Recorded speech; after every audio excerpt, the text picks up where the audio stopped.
Hi friends! Another day, another recipe from Who's the Kitchen Fairy for indorecipe.com. And for today's recipe, it is vanilla birthday cake muffins. Check out the full video and I'll see you soon again. Bye!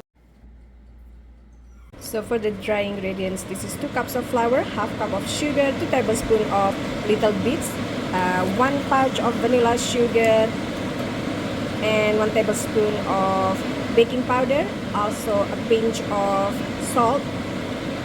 And for the sugar, as I said, it was half cup, but it's not fully half cup. So about you take out about 1 tablespoon from the measurement cup, and then just mix this. Dry ingredients. This is 1 heaping tablespoon of vanilla essence, 2 eggs, 1 cup of milk, 6 tablespoons of vegetable oil. We're just gonna, and I believe I mentioned 2 eggs, and we're just gonna mix this in using food processor so until fluffy. Now pour into our dry ingredients and mix to just combine.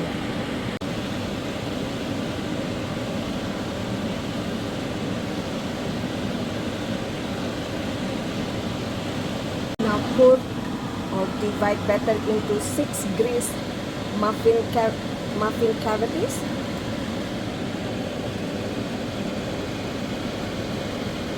Like so. Now it's ready to be baked for 18 to 20 minutes on preheated 400 Fahrenheit, or you can top with more little bits. Again, 18 to 20 minutes on preheated 400 Fahrenheit.